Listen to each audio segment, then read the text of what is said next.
Hey, what's up, everybody? Welcome back to another episode of History Before Us. Frederick Murphy here, your host, and I am in Kernersville, North Carolina for the second time, and this is the second time that I'm at this specific building. You should see it, you should remember it, because we were here with Kaylee last time, but today we're here with Brittany. Now, I'm going to show the home real quick, Brittany, before we get rocking and rolling. This is Kerner's Folly, 1880. You should have already seen the video for this. If not, I am going to put it in the description as well as a thumbnail. But Brittany, what's up? How you doing? Doing great. How are you? I'm doing good. Awesome. So we've been here before, and we, 5,993 square feet. About thereofs, yeah. We're around there. That's what I remember Kaylee a little telling under me. 6,000. Right, yeah. right, a little under 6,000. So we toured the house. It's absolutely beautiful, by Jules Körner. And now we are here to check out more history here, which is Aunt Dealy. Yes. Right, and to my understanding, what individuals should have seen by now, again, you all go back to the very first video, is that she was the nanny, if you will, for this family. Yeah, sort of like a surrogate mother for Jules Körner. Okay. Yeah. Okay, got you. Yeah. And so this place is beautiful, as we know, but there's a huge story behind how the house behind this house came into play. And so, do you mind if we walk over? Oh, absolutely. Let's make it happen. Yeah. And so, give us some details on how this structure that's behind us came into play, if you don't mind. So, Jules Körner, he was a bachelor when he first built this house. He was originally intending it to be his kind of studio space, office space, a place to entertain his clients. And as many men during this period, they still needed someone to take care of them. Sure. And the woman who had raised him from birth was Clara Kerner, otherwise known as Aunt Dealy, and she was a huge part of his life and really was the only mother figure that he had at the time. And at the time, she was helping where Jules lived with his brother. So she was... So not at this specific site? Not at this specific site. His house actually was located kind of on the other side of the visitor center. And Jules wanted to kind of test his business practice. So he had transformed some of the rooms inside of, it was called Whittington Place, which was his brother's home. And Aunt Dealy at the time had been helping to take care of his brother, who also was a bachelor. So she was very integral to taking care of them, taking care of the house, cooking, you know. At the time, Philip Kerner, Jules' father, did remarry, and he had 2 children, and so she was still taking care of them after his father passed away. So when Jules built this, he knew he would love to have Clara come and live here with him. Again, that was his mother figure, and so he built this cottage for her. Now, what year did his biological mother pass, or was she always still alive? Why? No. Okay. So she passed in 1853. Okay. He was not yet 2 years old yet. Wow. So he didn't have, you know, a lot of memories of her. You know, Clara was there from his birth, but also from the time that his mother passed away. You know, in family record, it was mentioned that she really saw Jules as kind of like her baby. And so she was continuing to take care of the other children. But Jules, again, he was, you know, not yet 2 years old. So she really... She was mom. Yeah, she was mom. She was mom, for sure. And when we go to the gravesite in a little bit, you'll see, like right on her headstone, it's really declared that as well. All right, Southern. See you later. Yeah, she went to Southern University. Nice. I'm always talking to people. Yeah. It's the Southern thing to do. So absolutely. This is Aunt Dealy's house, and it wouldn't have looked like this, obviously. And this house was built around 1885-ish, right? Yes. So what was the original structure? What did it look like? So it would have stopped right at that corner there. So it was just these 2 rooms right here. So you can see the original fireplace would have been directly in the middle of the home. And it was a double-sided one, so it could heat either space. Sure. Later in the 1950s, these 2 rooms were added, and this acted sort of like one of Kernersville's very first rental properties, if you will. So that's why it looks like this. Okay. And then a little bit after that, they added this modern siding. But there's... While she was still living? Or was this post? So this her was death? post her death. Okay, gotcha. So the original structure, these two rooms, it would have had a wooden kind of like, not lattice, but just very similar to this actually, but just a little bit thinner. Okay. You can see it a little bit on the side of the door when we go in, but it was always painted white. Okay. You know. Okay. And then this original porch didn't have this metal railing; it was a wooden railing. Okay. Yeah. That makes sense. And so I think that's, one of the things that's, of course, very important about this story is that Aunt Dealy was a formerly enslaved human. And with that, tragedy also was part of her life as it relates to not being able to see family members for a long time. I think a nephew had came back at one point of time. Yeah, and I have his picture in there Oh, that you she do? carried with Okay, her. I'm gonna have to check that out. Yeah. She had a little pouch that she carried everywhere with her, and The after picture was in there. Yes, it was him and his wife, as well as his original letter where he was reaching out to her for the first time. And she really cherished those, and so kept those with her. And she would talk about him all the time. And so the family has a lot of fond memories of him as well when he came to visit. I love to hear that. Yeah. All right, let's head on in. Okay. Let's head on in. And so right here, you can kind of see the original wooden boards. Yep, I see it right there. So she passed in, what was 1896, right? This space and this one in here, those are the original rooms. And this floor in here is the original floor. If you look at this one has been replaced, probably due to water damage or just, the remodeling in general when they opened it as a rental property. But as you saw in Kerner's Folly, Jules Körner was very much a fan of the diagonal floorboards. So most likely it would have continued on into this space as well. And so this is a picture of her. And if you don't mind, just giving us some background on who this woman was. Sure, yeah. So she was incredibly interesting. She was born in 1820 into enslavement. And so she was born onto a plantation. I believe it was several miles that way. The plantation owner was named Kinnaman, and he had not a very large plantation. It was probably mid-size, and while we don't know exactly the types of cash crops he would have been growing, we do know that Clara was hired out as an enslaved person to anyone who would be in need. And that's how she came into contact with the Kerner family. So Philip Kerner, who he had enslaved people through marriage, he actually, after 6 or 7 kids, had gone to Kinnaman to possibly have some assistance in that area. So she was largely hired to be a personal domestic servant for Judith Kerner, who was Jules Körner's mother.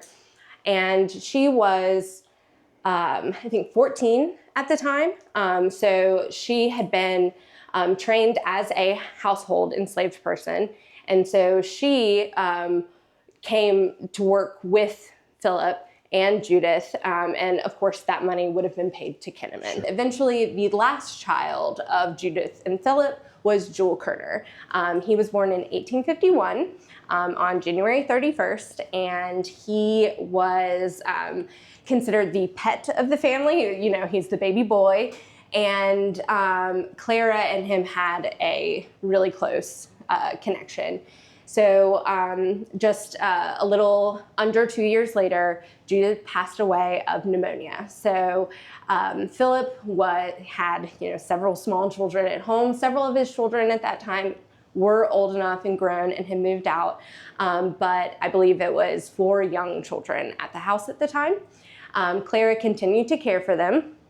And this was very interesting for the time because typically men who had lots of young children would have gotten married right away. Sure. But Philip, in his own words, said, many years later that he was basically indebted to Clara because she continued to care for the children. He was able to, grieve the passing of his wife, and he wouldn't get married for another 11 or 12 years. Really? So, that was definitely uncommon. Yes, very uncommon. And so she, for that time, was the surrogate mother for the entire children. In 1843, Kinnaman passes away, and as was the practice of the time, all of his possessions were going to be sold at public auction, and that included the enslaved people under his property.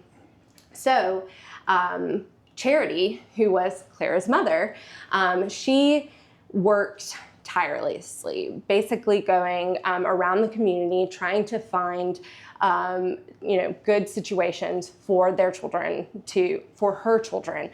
Clara, at that point in time, that she knew was going to be after he perhaps passed, sold. exactly, and because of what happened very commonly at this time, the thought was that they were all going to be sold south, which was, deplorable conditions, most likely, going to the larger plantations where, exactly, Alabama. Yeah.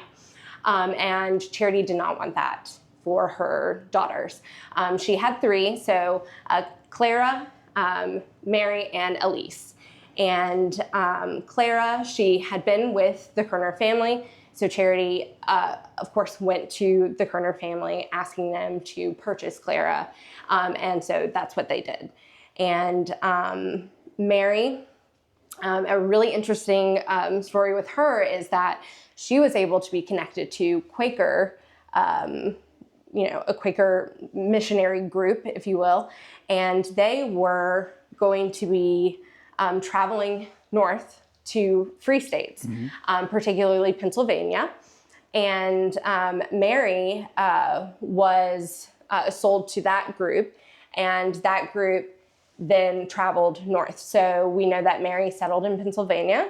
As a free woman? As a free woman. Golly. So let me get this right. So the Quakers, they purchased her and pretty much, granted her manumitted. Okay. Yes. What we do know with Mary is that she settled in Pennsylvania, and she married a white man, and she was well off, a middle class family, and we know that they had a son, and the son would come down and reconnect with Clara, even though they had never met before. I'm sure Mary, in raising him, told of her life, of her journey to Pennsylvania, of how she got there. And this son of hers actually became it's like an engineer, and one of his, it's very interesting to me. One of his jobs was he worked at a really large psychiatric facility in Pennsylvania. Really? And he was their engineer for their boiler rooms and things like that. And he eventually married a British woman who had two children. I do not believe that they ever had children together. Okay. But in his letter to Clara, he talked about, how proud he was of his, stepchildren and his, life and growing up, and that he wasn't at the psychiatric facility anymore by the time he came down here. And that was because he said it was just not so much grueling work, but you sensed from him it was just very it was a hard. lot. It was heavy. Yeah. And me being a mental health therapist, I know. Exactly. So he, after he had learned of Claire's whereabouts, he made plans. He came and visited her, and that was one of the happiest days of her life. He brought a picture of him and his wife, and the letter that he originally reached out to her with was saved in a pouch that she had made. It's this patchwork quilt pouch that I'll show you in a little bit. Yeah. And within it, she always kept those pictures and his letter. That was her most prized Was his possession. mother alive? Or was she? I do not believe so. Yeah. Golly. So So it in the was letter, just a did he mention misconnection. anything about his mother? He doesn't really. He more introduces himself and his kind of his background of really wanting to tell her who he was. Right. And I'm sure when he got down here, I'm sure they Discussed they her. talked Yeah. and the empath in me wants to see it yes, written down. I know so much. I mean, there's so many questions we have. I would love to dive deeper into Mary's story For sure. and you know, maybe there are lost letters or you know, things that we could uncover, and who her husband was, or what that journey was like to the north. So, and this was, you know, occurring before even the beginnings of the Civil War were occurring. So she was able to make it, you know, in the 1840s. So this was, you know, right in the heat of things. So that journey had to have been, you know, dangerous, scary, you know, world altering. For sure. But she made it. She made it. Yeah. She made it. And again, I want to show you all a picture of her. Are there any more pictures of her? Not that we know of. Wow. But, you know, we are still getting more and more information. The family themselves were very big record keepers, and we still have a wonderful connection with the family to this day. Okay. And so as they come across stuff, they're, you know, eager to show us the information. But she is certainly, you know, from the time that I started with this organization, has been such an just amazing, impressive person who we have the joy to talk about. This, so I know that some of these items in here are original, and like we had mentioned, you all, they're in the process of doing some things. Yes, so there is quite a bit of furniture in here, but some pieces of note. We have this large spinning wheel, which we know that she would have, you know, spun her yarns. She was an expert weaver. That's how people described her as. And she would sell her cloth for money. And she made, you know, an impressive wage with that. Because unfortunately, you know, due to, you know, when she was born, she, for the first 40 years of her life, was not allowed to read or write. And so she never did learn, based on what we understand. And so a lot of the things that we do know about her is through the stories of the family. And so obviously we take all of that, you know, into consideration. And so, but we do know that this was her house. Some of these objects, that is her chair right there. Right? So this is an original chair. So do you think she did the canning on that? It is a hand-caned chair, so there is a chance that this was something that was made specifically for her or purchased for her as well. But it is the chair that was, you know, the one that is described she would sit in, she would, you know, relax in whenever she was taking care of the children. There's some really great stories of how fiercely protective she was of the children. So I can just imagine her, you know, sitting there, talking to them, teaching them, caring for them. And so we do know that. We also know that this cradle right here, it is quite weathered, but it is one of the oldest pieces we have. This was the cradle that Jules Körner would have used. And so most likely all the children in the family would have used. And so this is something that she would have been very familiar with in taking care of the children. And then we recently had this bed right here acquired by a family member. And it is, you know, based on the style, based on the time period of what we believe, it would have fit right in line with a bed that most likely she would have had. So when we do restore these rooms to look like when she lived here, this will be a centerpiece to that. I love that. So let me ask you your perspective on this, and because we hear all the great things, of course, that she does and how she was so influential in the family. her sister was able to bear children, right? So we know that. But one of the things that I always think about is when you were enslaved, and she didn't have any children at all, right? And so post emancipation, this was her work.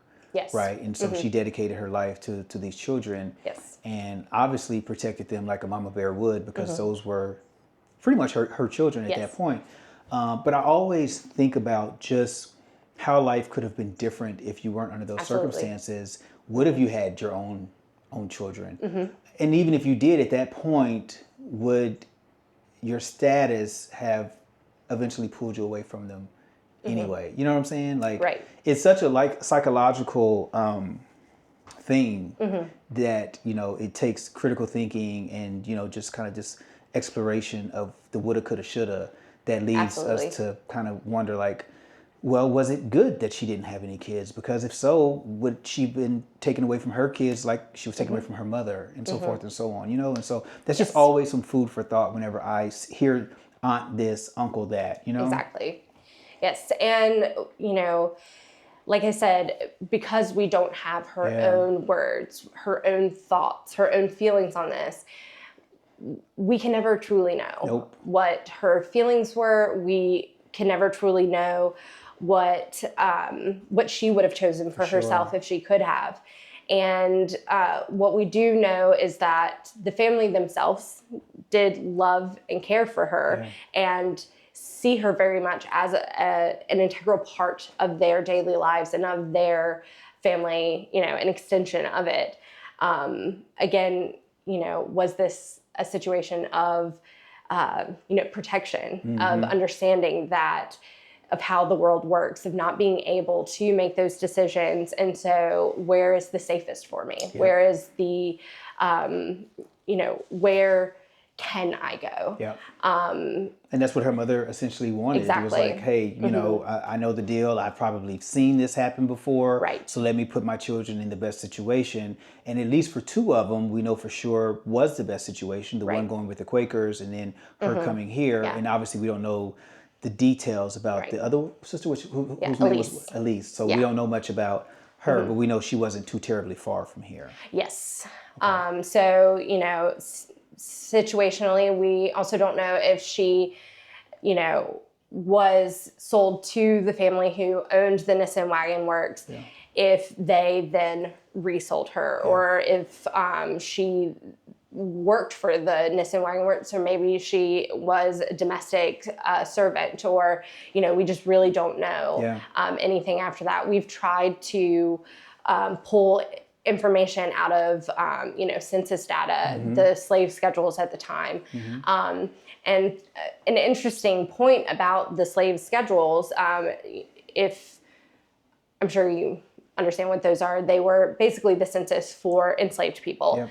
And just like the census, it was coming out every 10 years. And in the 1850 one, Clara was not listed as an enslaved person of Philip, but in 1860 she was listed. And so we don't know if it was because of the changing laws at the time, because there, you have the fugitive slave laws that occurred where it was illegal for people to free their enslaved persons. Completely asinine, but that's what it was. And so we don't know if that was a choice of Philip to not include her. We do know that during that time she was an enslaved woman, but for whatever reason she wasn't listed on that one, but then was listed in 1860. And the law did occur during that time period. That's for sure. Well, I tell you, just to be able to have this piece is absolutely amazing, and to have her chair, that we know she was here watching these cheering, and I'm sure contemplating where you look at this place as, I'm sure during the quiet hours she wondered where her mom was, where her sisters were, and everything. And so to know that her nephew came down and said what's up to his aunt, and hopefully spent some time. We know he stayed overnight Okay. And At this house? I'm not here? sure if he stayed at this house or maybe a local inn, but we do know that he didn't just come for an afternoon tea and then leave. He spent a little bit of time with her, and I do believe kept up With her. communications. It's an amazing story. Yeah. And now we are about to, so that finishes up here. Obviously it's a very tiny space, of course. But what we're going to do is go over to the cemetery now, which is where Aunt Dealy is buried. And there's a fascinating story about that as well. So ready to mosey on over? Of course. All right, let's do it. All right, so we're leaving Aunt Dealy's house, Clara. Yes. And we're heading across the street to the cemetery, right? Yes. Yep. Hey again, how y'all doing? And so give us the background before we get there, because we got a small walk, about how the whole burial thing took place. So Clara Kerner, because she was born into enslavement, was obviously, I don't know how to say it, well, due to segregation laws at the time, was considered a black woman. And so when she passed away, so she passed away in 1896, and at this time, you know, the Jim Crow laws were deep into effect in the southern states. Yep. And one of them being, yes. We're playing Frogger, y'all. So if you all remember that game, do you remember that game? Yes. Yes. Yeah. All right, at least not too extreme. Right. But she was considered a black woman, and this cemetery that we're about to walk through was an all-white cemetery at the time. And the Moravian Church, they exclaimed that because Clara was a black woman, she was not allowed to be buried in the family cemetery, which is where Jules Körner wanted her to be buried. He felt very strongly about this. When he went to the Moravian Church to have her buried at the, where the family were all being buried at the time, they denied the request, stating segregation laws, and he was not going to take no for an answer. And so he decided to reach out to the person who owned the farm next to the church. And he asked if he could buy a small strip of land. That person said, I will sell it to you, but I will sell the whole farm to you. And when he purchased that land, he decided to lay out what would be the personal Kerner family cemetery, those who were descendants of his father. So that included his brothers and sisters, but the very first grave who was in that cemetery was Clara. So while it was a private family cemetery at the time, he decided to beautify it, and he built a wall around the cemetery that is still seen to this day. Now, there were people in the community who thought that Jules Körner was kind of skirting the laws, if you will, and were unhappy with this. And so there was some upcry or outcry about having her buried in the cemetery. And for that reason, there were some, exchanges. He did not care because, again, this was the woman who raised him, who was their mother figure. Get this.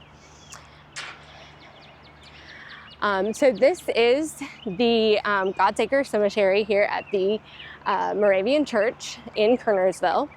And the family cemetery you see is set back outside of this.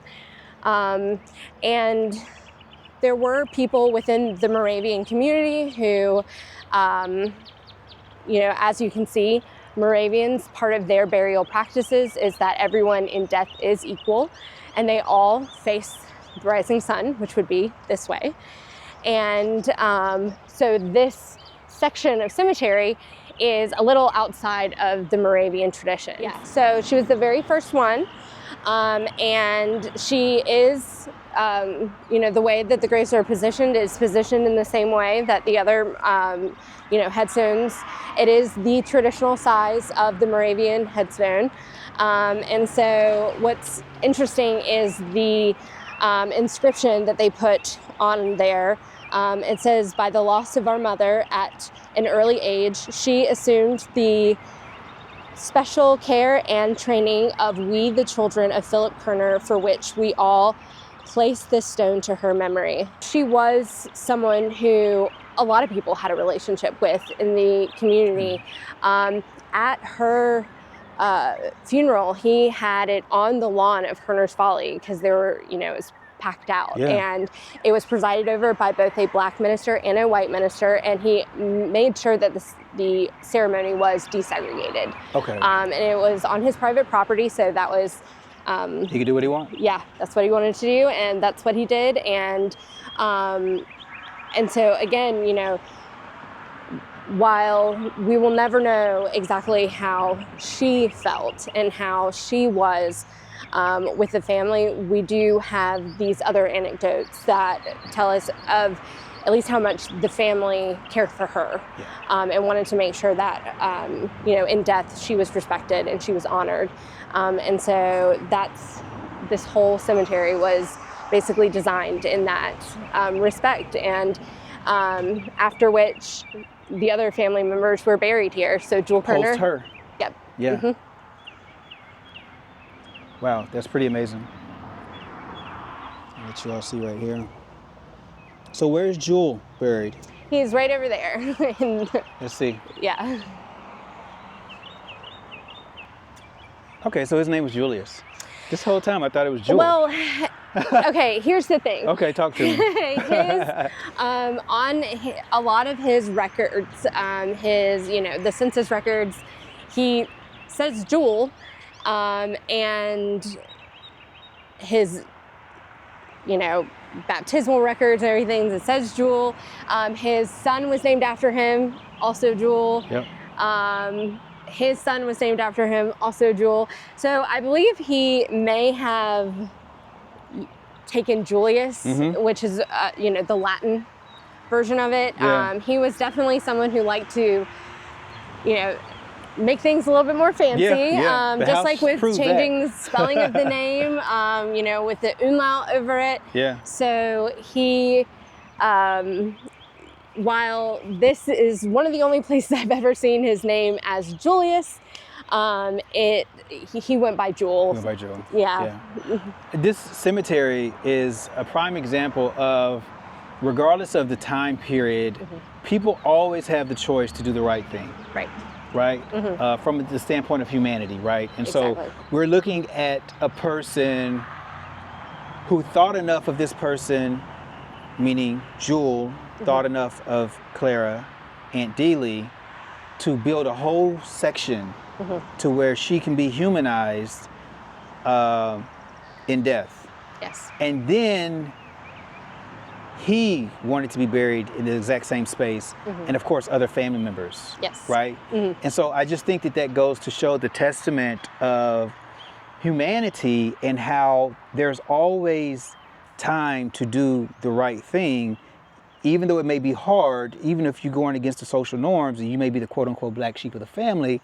But that's kind of what's needed in order for us to be able to move forward and make positive changes in life, which is why I love coming to more of these historic sites, because the narrative has been changed so much versus when I first started going to historical sites, even as a young buck, and just kind of seeing what stories were being told. Like, I didn't feel represented, my history didn't feel represented in some of these sites. And the more and more that I'm out and about across the country, a lot of that's changing. And we're getting stories like this because I'm curious on, when did this story start being told, where you can identify a white man who went beyond, the things that were culturally normal at that time. Yes. And so all you historic sites that aren't doing work like this, you are on the hook to start doing the right thing, that's for sure. Give us, some closing words as it relates to everything we learned today and what you would like to see moving forward in the future. Sure. So Kerner's Folly is definitely a testament to the man who created it. And he was living in a time that had immense change. And it is, while it's an interesting home and it's beautiful and it's decorated, there is a deep, rich history that also accompanies it. There was, a rhyme to his reason, and he was such an incredible person in the time of which he was living. Like you said, he was able to skirt a lot of these social norms at the time, and not just social, but also political, also, the laws of the time, to understand what was truly right, what was truly wrong, and what he could do about it. And he was a visionary. He was always looking ahead, and he was someone who was very principled and wanted to stand by his principles regardless of what that cost was. And so he was very much a man of his time, but also a man outside of his time, if that makes sense. Sure. And so, Kerner's Folly is an incredible example of what talent he had, but it, again, it's that story underneath it, the heart of it, that really is incredible, and it's what really hooked me in the beginning. And it's so much more than just a house. Exactly, and that is truly incredible that the house exists, because it almost didn't. It was almost knocked down, and so because of the community that banded together in order to save it, we are able to continue telling these stories of highlighting the people who were integral to him, integral to this community. People such as Clara, who history, there's not as much story and thought around enslaved people, and we really want to bring those to light and to make sure that those stories are told and are brought about, because they're incredible. And so I think that's kind of that's the gist of it, right? Well, listen, this has been great. I greatly appreciate it. And we've been absolutely. trying to connect for a while. So we made it happen. I'm so glad. It always happens in divine timing, that's for sure. But you all, it looks like it's about to rain, so we're wrapping up right in time. Like I always tell you, if you like this type of history, which is unheralded, that it's often sometimes also underrepresented, I encourage you to please subscribe and share this video, and also consider becoming a member. It does assist with travel, hotels, gas, and all the good stuff that comes along with that. And keep on learning. Kerner's Folly is in Kernersville, North Carolina, a stone's throw from Winston-Salem. So if you go to Old Salem, there's no excuse for you not to come right down the street here to Kernersville and check out Kerner's Folly. So listen, I hope you all enjoyed. Peace and blessings. Again, make sure to subscribe and share.